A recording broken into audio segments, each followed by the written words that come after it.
বন্ধুরা, আপনারা দেখছেন সিঁদুরের মূল্য নাটকের ২৮৪তম এপিসোড। ভিডিওটি শুরু করার আগে একটি লাইক দিন, শেয়ার করুন, চ্যানেলটি সাবস্ক্রাইব করতে ভুলবেন না। তা চলুন শুরু করা যাক এপিসোডটি। এপিসোডের শুরুতে আমরা দেখতে পাই, যখনই অনু মিশ্রিকে জুসটা খাওয়ার জন্য বলে, ছোটদা বলে, হয়েছে অনুষ্টা, তাকে খেতে বলিস না। অনু বলে, না নানি, এই জুসের মধ্যে তো শুধু বরফ আছে, তাই না? এটা তো কোনো সমস্যা নাই, সে খেতে পারে। এই বলে যখনই মিশ্রি জুসটা খেতে চায়, তখনই অর্জুন তার হাত থেকে জুসের গ্লাসটা কেড়ে নিয়ে বলে, ভালো মেয়ে জুস খাবে না। অনু বলে, কেন? অর্জুন বলে, কেননা আমি এই জুসটা তোমার জন্য নিয়ে এসেছি, ভালো মেয়ে আর দাদির জন্য না, তোমার জন্য নিয়ে এসেছি। কিন্তু আমার তো কোনো জিনিসের ভ্যালু নেই তোমার কাছে, তাই না? আমি খেয়ে নিই। এই বলে অর্জুন সেই জুসটা খেয়ে নেয়। তারপর সে সেখান থেকে চলে যায়। মিশ্রি মনে মনে বলে, হাই মাম্মি, অর্জুন আমাকে বাঁচানোর জন্য এতগুলো মদ খেয়ে নিল, এখন কি হবে? তারপর মিশ্রিও সেখান থেকে চলে যায়।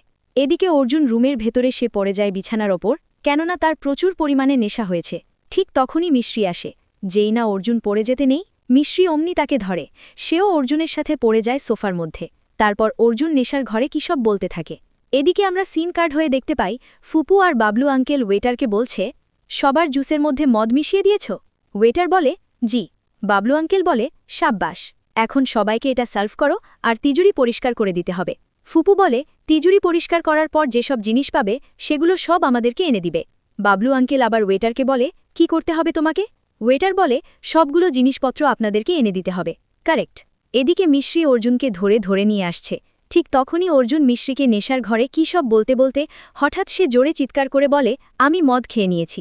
এই কথা শুনে তো মিশ্রি তো ভয় পেয়ে যায় আর বলে, অর্জুন চুপ করেন। তারপর অর্জুন যেখানে তাদের এঙ্গেজমেন্ট হবে সেখানে গিয়ে বসে পড়ে।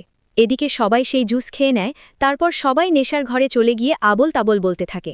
মিশ্রি এদের অবস্থা দেখে বলে, এরা সবাই মদ খেয়েছে। তারপর সে সবার কাছে গিয়ে সবাইকে চেক করে, সত্যি সবাই মদ খেয়ে নেশার ঘরে চলে গেছে। তারপর সে একজন অতিথির গ্লাস চেক করে দেখে সেখান থেকে মদের স্মাইল আসছে। তারপর সে আরেকজনের গ্লাস চেক করে। তারপর ওদিকে ওয়েটার গিয়ে তিজুরি খোলে। ঠিক তখনই অনু নেশার ঘরে বলে, আরে আমাদের এঙ্গেজমেন্ট কবে হবে? এটা শুনে মিশ্রি মনে মনে বলে, আরে বাপরে, এখন তো সবাই এঙ্গেজমেন্টের দিকে চলে গেছে, এখন কি হবে? তারপর মিশ্রি অনুকে বলে, প্রিয়া তুই দাঁড়া, আমি তোর এঙ্গেজমেন্টের রিং এনে দিচ্ছি। ঠিক তখনই প্রিয়া বলে, দাঁড়া।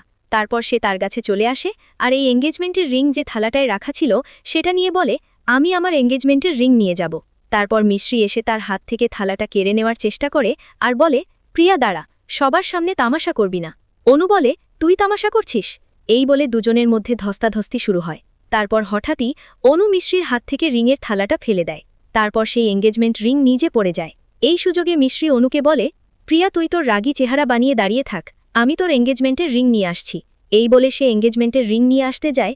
তারপর সে ওদিকে গিয়ে দেখতে পায় সেই ওয়েটার তিজুরি থেকে সমস্ত টাকা পয়সা গয়না সবগুলো বস্তায় ভরছে। এটা দেখে মিশ্রি বলে, হাই মাম্মি, এই জন্য এ সবাইকে মদ খাইয়েছে। তারপর যেই না সেই ওয়েটারকে থামাতে যাবে, ঠিক তখনই তাকে দুইটা লোক আর সেই ওয়েটার তিনজন মিলে ছুরি আর বন্দুক ধরে মিশ্রির আগে পিছে। এটা দেখে ভয় পেয়ে যায়। তারপর সেই ওয়েটার বলে, আপনি আর কতজনকে জেলে পড়বেন? ওই দেখেন। তারপর মিশ্রি দেখতে পায় হলে সবারকে বেঁধে রেখেছে। তারপর সবার উপর বন্দুক ত্যাগ করেছে। এটা দেখে সে যেতে চাইলেও যেতে পারে না। তারপর সবাই ছোটার চেষ্টা করে কিন্তু পারে না। এদিকে মিশ্রিকে টেনে নিয়ে আসছে সেই লোকগুলো নিচে। তারপর মিশ্রিকেও বেঁধে দেয়। তারপর মিশ্রি মনে মনে বলে, এখন আমাকে কিছু করতে হবে। তারপর মিশ্রি অনেক কষ্ট করে নিজের হাতে পায়ে বাঁধন খুলে সেই আগুনের প্রদীপটা নিয়ে ওয়েটারগুলো যখন সমস্ত টাকা পয়সা গয়না নিয়ে যাচ্ছিল, ঠিক তাদের সামনেই সেই প্রদীপটা মাতার রানীর নাম নিয়ে মিশ্রি ফেলে দেয় আর তাদের সামনে দাউ দাউ করে আগুন জ্বলতে থাকে। তারপর একজন ওয়েটার তাদেরকে হুকুম করে, সবাই গিয়ে পানি নিয়ে আসো, নয়তো আমরা তো জ্বলবই, সাথে টাকা পয়সা সব চলে যাবে। যেই না একটা লোক পানি ছিটাতে যায়, মিশ্রি অমনি পানের বালতিটা কেড়ে নেয় যাতে পানি ঢালতে না পারে। তারপর সেই লোকটা মিশ্রিকায় ধাক্কা মেরে ঠেলে দিতে নেইলেই মিশ্রি নিজেকে কোনো মতে সামলে নেয়। এটা দেখে সবাই তো ভয় পেয়ে যায়। তারপর মিশ্রি ওয়েটারগুলোর সাথে ধস্তাধস্তি শুরু হয়। ওয়েটারগুলো কোনো রকম থামিয়ে আগুনের মধ্যে পানি দিয়ে কোনো মতে আগুন নেভানোর চেষ্টা করে।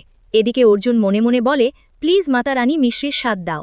ঠিক তখনই কেউ একজন অর্জুনের মুখের ওপর এক বালতি পানি ছুঁড়ে মারে। এটাতেই অর্জুনের হুঁশ ফিরে আসে।